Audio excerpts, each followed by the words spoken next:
Artificial intelligence, AI, is growing fast, and one of the newest AI tools is called Grok. This AI is designed to help people get answers faster, make research easier, and improve how we find information online. In this video, we are going to talk about Grok, how it works, where you can find it, and why so many people are excited about it. Let's get started. What is Grok AI? Grok is a smart AI assistant that can find answers, do research, and help people save time. Instead of spending hours searching on the web, Grok can do the work for you in just a few minutes. Imagine you want to learn about space or how a rocket works. Instead of searching through many websites, you can just ask Grok. In about 10 minutes, it will find all the important details and summarize them for you. This means you get the information faster and easier. People say Grok is much smarter than other AI assistants because it is designed to learn and improve over time. The goal of Grok is to make research and online searching quicker and more useful for everyone. Where can you use Grok? If you want to try Grok AI, you need to visit a website called Grok.com. This is where the AI tool is available. But right now, the website is down because so many people are trying to visit it. The team behind Grok did not expect so many users at once, and the website could not handle all the traffic. But don't worry, soon, Grok will be back up, and people will be able to use it. The AI is also available on a special app called Super Grok, which is designed to give users the latest AI updates and features. If you want to use Grok on your phone, you can download the Grok app from the iOS App Store. What makes Grok special? There are many AI assistants out there, so what makes Grok different? Here are some key things that make Grok stand out. Saves time. Instead of searching for hours, Grok can give you answers in just a few minutes. Always learning. Grok improves over time, meaning it gets better and smarter the more people use it. Web version is the best. The most powerful version of Grok is found on the website, Grok.com. This version gets updated faster than the mobile app. Advanced features. Grok can do more than just answer questions. It can help write reports, summarize books, and even analyze data. If you want to get the newest updates and best experience, the web version of Grok is the most advanced. Grok versus other AI assistants. People often compare Grok to other popular AI assistants, like ChatGPT, Bard, and Claude AI.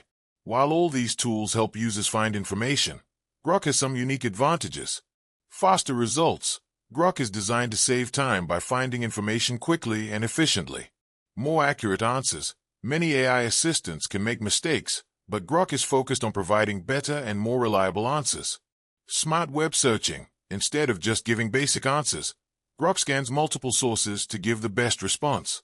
More freedom. Unlike some AI tools that limit what you can ask, Grok allows for more open discussions and deeper research. Because of these features, many users are excited to try Grok and see how it compares to other AI systems. Why is Grok's website down? Many people were excited about Grok, so when the website launched, thousands of people tried to visit it at the same time. This caused the website to crash because it wasn't built to handle so many users at once. The team behind Grok is working hard to fix the issue so that people can use the AI without problems. In the meantime, users can try downloading the Grok app from the iOS App Store. Wait for updates on when Grok.com will be working again. The website will be back soon, and more people will get to experience Grok's full abilities. Grok's future. What's next? Grok is still new, but the team behind it is planning big things. Some of the upcoming features include improved speed. Grok will be able to process questions even faster than before. Better mobile experience. While the web version is the best, the mobile app will soon have more advanced features. New AI abilities. The AI will get smarter and more useful, helping people with even more complex tasks. In the future, Grok could become one of the most powerful AI assistants available. The model is still currently training, actually. So this is a little preview of our benchmark numbers.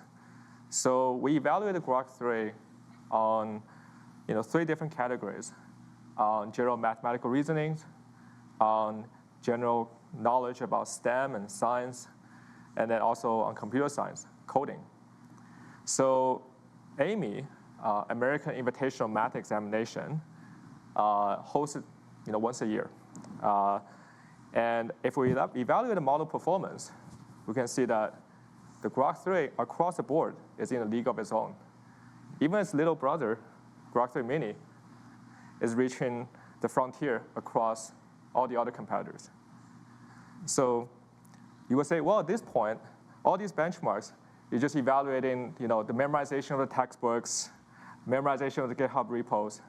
How about the real-time usefulness? How about we actually use those models in our product? We actually kicked off a blind test of our Grok 3 model, codenamed Chocolate. It's pretty hot. Yeah, hot chocolate. And been running on this platform called Chatbot Arena for 2 weeks. I think the entire X platform at some point speculated this might be the next generation of AI coming our way. So how this Chatbot Arena works is that it strips away the entire product surface, right? It's just raw comparison of the engine of those AGIs, the language models themselves, and place an interface where the user will submit one single query, and you get to show 2 responses. You don't know which model they come from, and in the end, you make the vote. So in this blind test, Grok 3, an early version of Grok 3, already reached like 1,400. No other models has reached an ELO score, head-to-head comparison to all the other models at this score. And it's not just one single category. It's 1,400 aggregated across all the categories in chatbot capabilities, instruction following, coding. So it's #1 across the board in this blind test. And it's still climbing, so we actually have to keep updating it. So it's 1,400, above 1,400 and climbing.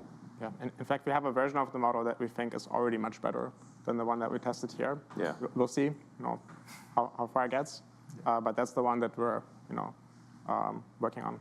We're talking about today. Yeah. So actually, one thing, if you're using Grok 3, I think you may notice improvements almost every day because we're continuously improving the model. So literally, even within 24 hours, you'll see improvements. When it comes to the physics problem, what we want Grok to do is to plot a viable trajectory to do a transfer from Earth to Mars, and then at a later point in time, a transfer back from Mars to Earth. And that requires some physics that Grok will have to understand. So we're going to challenge Grok, come up with a viable trajectory, calculate it, and then plot it for us so we can see it. And this is totally unscripted, by the way. That's the entirety of the prompt, which should be clarified, is that there's nothing more than that. Yeah, exactly. This is the Grok interface, and we've typed in this text that you can see here, generate code for an animated 3D plot of a launch from Earth, landing on Mars, and then back to Earth at the next launch window. And we've now kicked off the query, and you can see Grok is thinking. So part of Grok's advanced reasoning capabilities are these thinking traces that you can see here. You can even go inside and actually read what Grok is thinking as it's going through the problem, as it's trying to solve it. Yeah, we should we are doing some obscuration of the thinking so that our model doesn't get totally copied instantly. So there's more to the thinking than is displayed. Yeah. All right. So this was the little physics problem we had. We've collapsed the thoughts here, so they're hidden. And then we see Grok's answer below that. So it explains it wrote a Python script here using matplotlib, then gives us all of the code. So let's take a quick look at the code. Seems like it's doing reasonable things here, not totally off the mark. Solve Kepler says here, so maybe it's solving Kepler's law numerically. There's really only one way to find out if this thing is working. I'd say let's give it a try. Let's run the code. All right, and we can see, Grok is animating 2 different planets, Earth and Mars here, and then the green ball is the vehicle that's transiting, the spacecraft that's transitioning between Earth and Mars. And you could see the journey from Earth to Mars, and it looks like, indeed, the astronauts returned safely, at the right moment in time. Obviously, this was just generated on the spot, so we can't tell you if that was actually a correct solution. So we're going to take a closer look. Maybe we're going to call some colleagues from SpaceX, ask them if this is legit. It's pretty close. There's